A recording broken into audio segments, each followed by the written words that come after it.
So first, I'm going to begin by indicating that this all started with a notice that was sent out by Latah County Planning Commission on June 4th of 2013, or excuse me, sent out in May of 2013 for a public hearing to be held before the Latah Planning Commission on June 4th. And it was sent out, statutory public hearing notice was given. However, it was quite a sweeping change from what the current arrangement is in that area. So at that point, Bill contacted me, wanted to know how to proceed. Mayor Cheney also received a notice, and she suggested that it be sent to our Planning and Zoning Commission for their review. So we set it up for that. That Planning and Zoning Commission meeting was not going to occur until after the June 4th meeting set before County Planning. So at that point, there was a letter that was sent, and I've given you a copy of that, dated June 4th, 2013, the morning of the hearing, actually, sent to Michelle asking that since the hearing was already set before County Planning, an optional process under the county ordinance is that an additional public hearing can be held before the County Commission. So we requested that we knew that it was going to be considered or at least reviewed by our Planning and Zoning Commission, who would then review it, send it on to City Council, hopefully with their recommendations, and that then the council might want to send some input to the County Commission. The best place to do that, the suggestion was, before a public hearing before the County Commission, and in fact, the hearing was held on June 4th, and the issue has been forwarded on, and it was done by County Planning with a recommendation for passage, and it will come, my understanding is, talking to Michelle, that the County Commission will be holding a public hearing on this in August. So we will have an opportunity to proceed and give some input. The recommendation, and I'll go through the issue here in a moment, but since we're talking about proposed actions, the recommendation that I will be making at the end of the presentation is that a letter be sent to the County Commission requesting that they work with the city, meet with the city, hopefully the City Planning and Zoning Commission and the City Council, to kind of explain what their thought is regarding these amendments, and hopefully some information can be given back and forth. The city at that time could address any potential concerns that it has, and it would give Bill and his staff a chance to flesh out some more of those concerns as well prior to the hearing that the County Commission will hold in August. So I'm going to paraphrase Bill's memo for the benefit of the council and hopefully the viewing audience. The amendments that are proposed by the County Planning Commission to the County Commission essentially change the way that lot divisions or building lots are created outside of the area of city impact. As I indicated, a letter was sent indicating that we would like to have some input, and talking about the land within the area of city impact is not subject, and you'll see up on the board here. What you have is our city limit, which is this red dashed line, and then you have the area of city impact, which is the black line going around, ending at the city border with the state of Washington. What you have here is a some folks thought it was the ring road. It's not, in fact, the ring road concept. It is a 1 mile radius around the city limits. So in the early 1990s, the city of Moscow adopted Latah County's agricultural forestry zoning district within the city and within the area of city impact, so that we could have a consistency of zoning around the city in conformance with Latah County. In that case, you could take a parcel, you could divide one parcel of no less than 1 acre from an existing parcel of 40 acres or more. That was deemed to be consistent, and the city council at that time adopted that as the way that we would, as a city, treat land that was folks wanted to divide within the agricultural forestry zone. Outside of the area of city impact, in 1996, the county then looked at some amendments to that policy, and they define existing parcels as parcels of land that were recorded or approved by the planning department on or before January 1st of 1997. That date has some meaning because it is the date from which divisions were dated, if you will.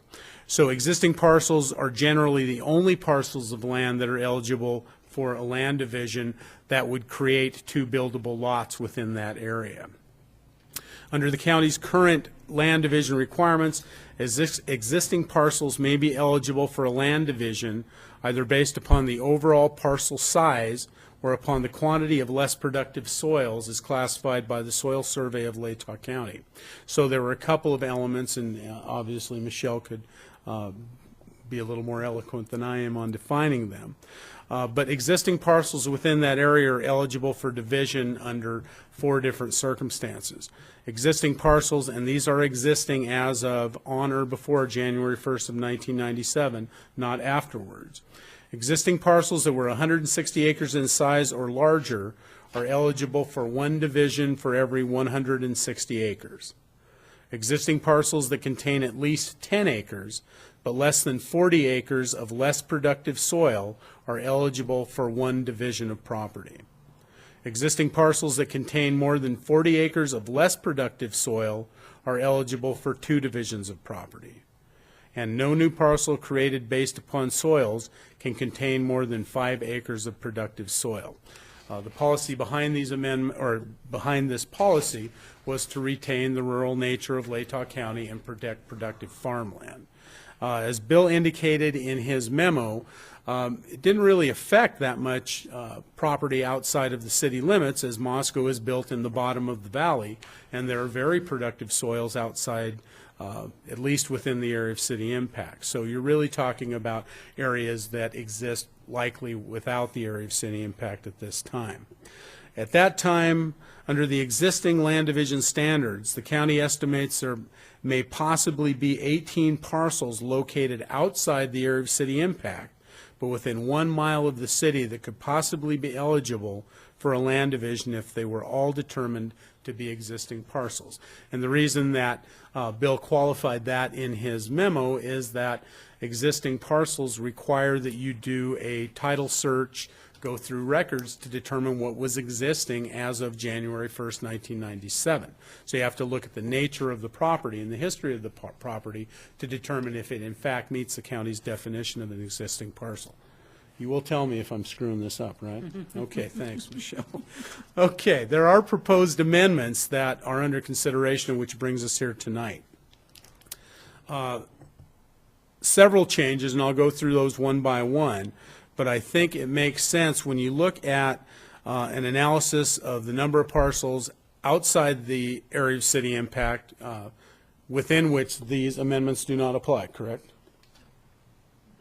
Yes, they would not apply at this time to the area of city. Okay, Michelle just indicated that the amendments do not apply at this time within the area of city impact.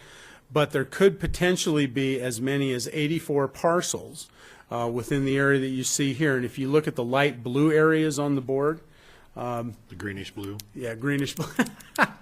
And I do have to apologize for our PowerPoint projector. We are currently seeing if we can possibly eke out some money out of the information systems budget to get that replaced.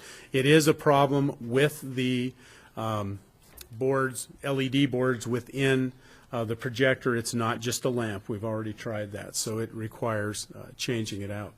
At any rate, all of these shaded areas are areas that could potentially be subject to the new ordinance. And I'll go through what that ordinance means here in a moment, but as you can see, going from 14, possibly 18 parcels that likely would be available for a split to 84 parcels is a big jump.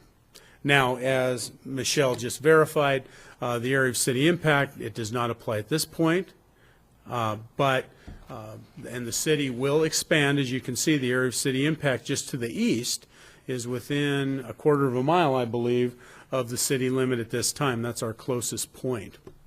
So it is conceivable, and we have seen a lot of development on the east side of town. It is conceivable that we could reach the current area of city impact boundary within the foreseeable future. So let's go through the changes one by one. First, and I will go through these exactly as Bill has written them so I don't mess them up. The existing parcel definition and date remains the same. In other words, January 1st of 1997 is the date.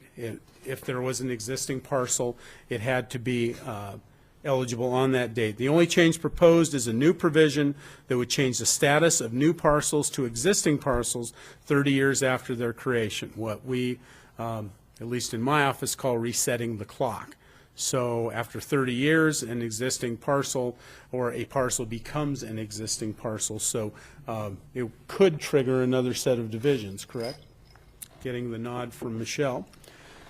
Secondly, the eligibility for a division, the division of an existing parcel based upon parcel size, which you'll recall was 160 acres currently, is reduced from 160 to 10 acres. So a reduction of 150 acres. So all existing parcels of at least 10 acres would now be eligible for a division, and those over 160 acres would be eligible for an additional division. So as you can see, it does raise the number of lots that could be created by this change. The soils-based division is proposed to be reduced to one additional division if an existing parcel contains 40 or more acres of less productive soil. So it's a reduction in that element. There is no limit upon the amount of productive soil that can be contained within a new parcel. However, there is a requirement under one section that states, the building site and all structures shall be placed in a manner to preserve productive farmland, commercial timber stands, streams, riparian areas, and other unique natural features to ensure the rural nature of Latah County is preserved, that agriculture and forest industries are protected from residential growth, and to ensure that natural resources are protected as set forth as goals and policies in Latah County's comprehensive plan. So again, the policy behind the original 40-acre policy, the current 40-acre policy, is maintained in this with that statement. Another section also provides a means to transfer division and building rights between non-contiguous existing parcels that were under the same ownership at the time of passage of the ordinance. So if this is passed by the county commission, then development rights, if you will, are allowed to be transferred if the properties, the non-contiguous properties, are under common ownership. The property owner would designate a conveying parcel and an acquiring parcel. In other words, the parcel that has the right to have the building lot and one that does not. They could transfer the right to have a building lot to the other parcel, and could transfer up to one building permit and one division, or two divisions from the conveying parcel to the receiving parcel. This is similar to a transfer of development rights, but limited to parcels owned by one person or one entity. So in essence, you wouldn't have different property owners trading development rights, but if you owned two pieces of property that were next to each other, you could go ahead and transfer those rights. Another section, the conveying parcel must have areas that would enhance or protect the goals of the comprehensive plan to preserve the county's rural character, and the acquiring parcel is not to contain active farms, ranch or forest grounds, floodplains, wetlands, and natural hazard areas. The idea behind that, of course, is to take the less productive land and allow it to be built upon, and that the more productive natural resource type land or environmentally sensitive land hopefully would have the property or the development rights transferred out.